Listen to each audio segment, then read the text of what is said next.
hukum dunia, peradilan dunia, siapa yang akan mengadili alam semesta. Nah itu karena kekuasaan dia sudah menunggalkan rakyat, maka dia harus jadi tumbal dalam kekuasaan itu. Yang kedua adalah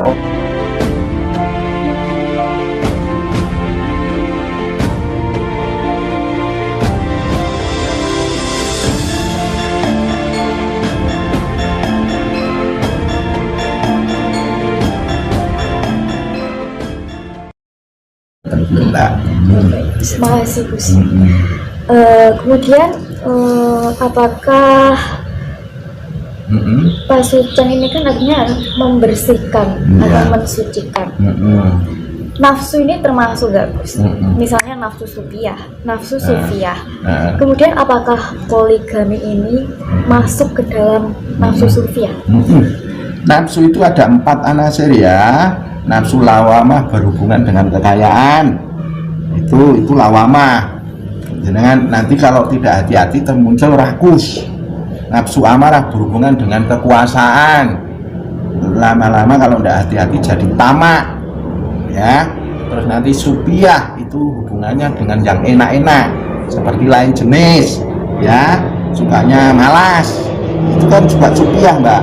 Jadi berhubungan yang enak-enak, lain jenis kan enak itu dengan obat-obatan ya, ekstase, sabu-sabu itu ya, itu kan enak-enak. Mabuk itu kan enak, itu berhubungan dengan supiah. Jadi yang namanya supiah ki sing enak-enak neng urip ngaten iki lho mbak. Nah terus nanti mutmainah itu hubungan negatifnya suka membunuh karakter orang, membunuh rezeki orang. Untuk apa? Untuk ketenangan dirinya sendiri. Berhubungan dengan pasujan pribadi itu tadi memang hubungannya dengan nafsu.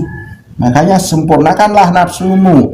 Nafsu lawamah yang sudah disempurnakan, jenengan menjadi ahli sedekah. Nah, nafsu amarah yang disempurnakan, jenengan rendah hati, lembah manah, jenengan semangat dalam mendekatkan diri kepada Allah.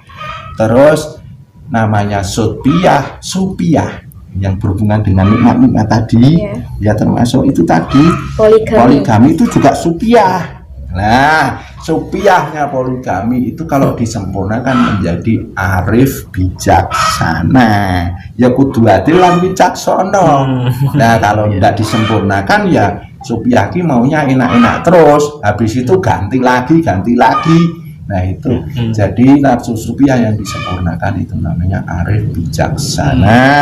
Nah selanjutnya yang namanya mutmainah itu ketenangan jiwa. Nafsu mutmainah itu masih nafsu.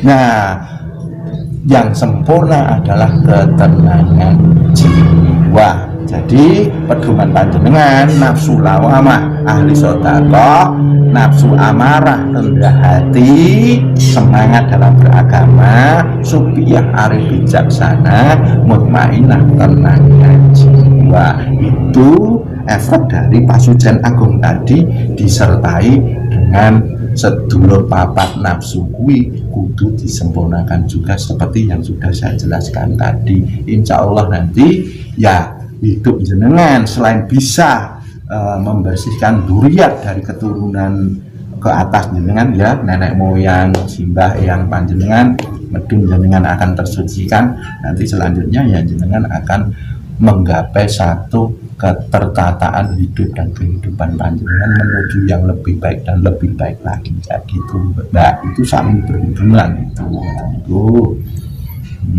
Terus kemudian apakah nafsu tersebut? Ya solusinya itu tadi, jenengan harus bisa membedakan nafsu lawamah itu mengajak kepada ahli sedekah enggak ataukah kerakusan. Nah terus ini saya umpamanya nafsu supiah pengen poligami, poliandri ada ya. Itu apakah ini hanya bersitan nafsu tok ataukah ini saya bisa bijaksana di dalamnya? Arif dan bijaksana itu muncul dari kebijaksanaan atau memang itu memang dorongan nafsu? Kan jenengan harus hati-hati itu. Makanya apapun yang diusulkan nafsu, apapun yang diusulkan oleh pikiran jenengan, selalu bertanyalah pada hatimu. hati yang sudah melakukan pasujan agung tadi.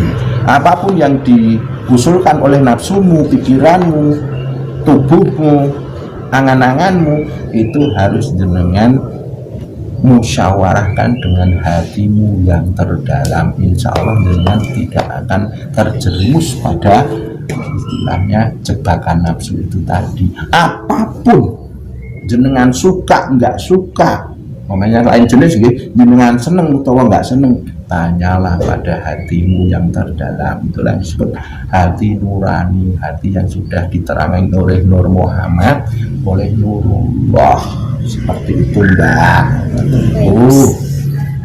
Bu, sebelumnya mohon maaf, di sini saya mempunyai pertanyaan yang bisa dibilang berbau mistis. Pertanyaan seperti ini, Gus.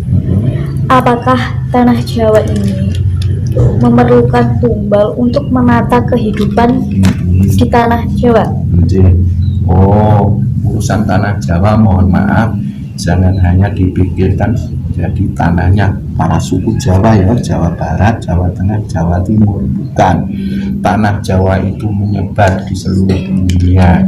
Tanah yang menjadi tejone para Jawa to, tejone para roh-roh suci, roh-roh suci yang selalu menyambung dirinya dengan Tuhan. Itu adalah tanah yang mistis. Itu maksudnya minta tumbal itu minta korban, bukan dalam arti tumbal pesugihan, bukan.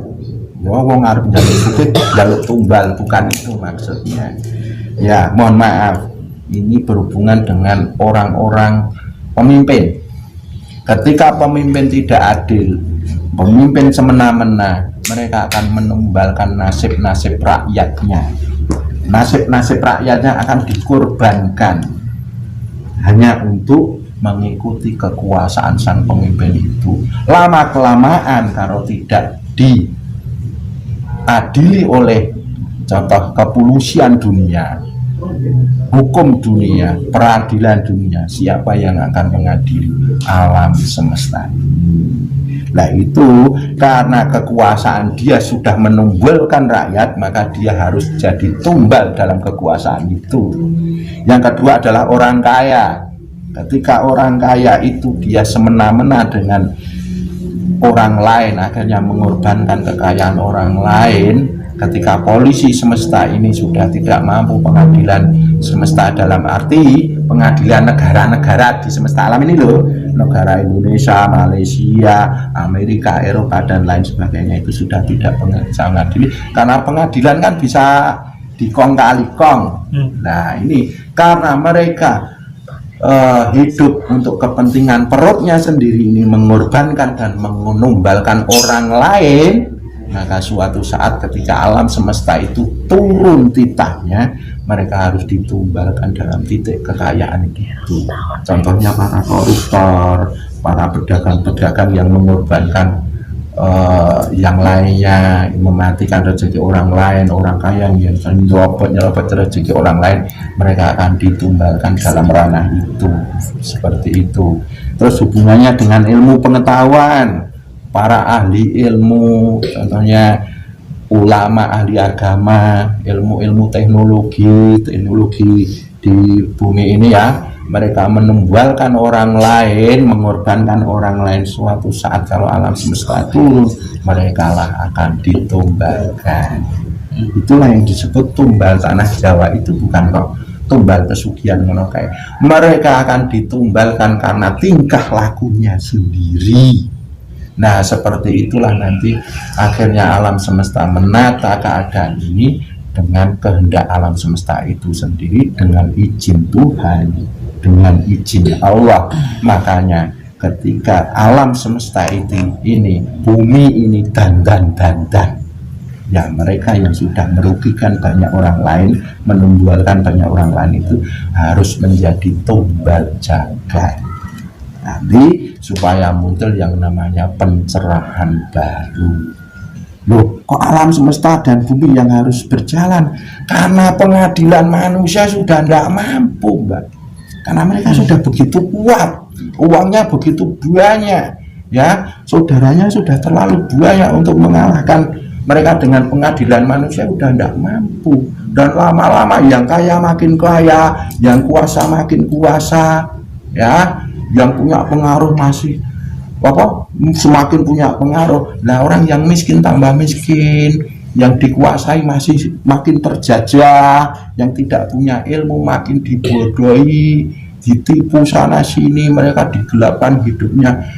Nah, nanti awam yang dandan-dandan, nah mereka kan ditunggalkan sesuai dengan kelakuannya sendiri, di titik mana dia melakukan kesalahan itu dan mengorbankan makhluk lainnya. Ini tidak ada urusannya dengan agama, ini urusannya bagaimana dia itu sudah merusak peranatan hama mayu hayu ning dawane itu, murid-murid uripe jagat itu.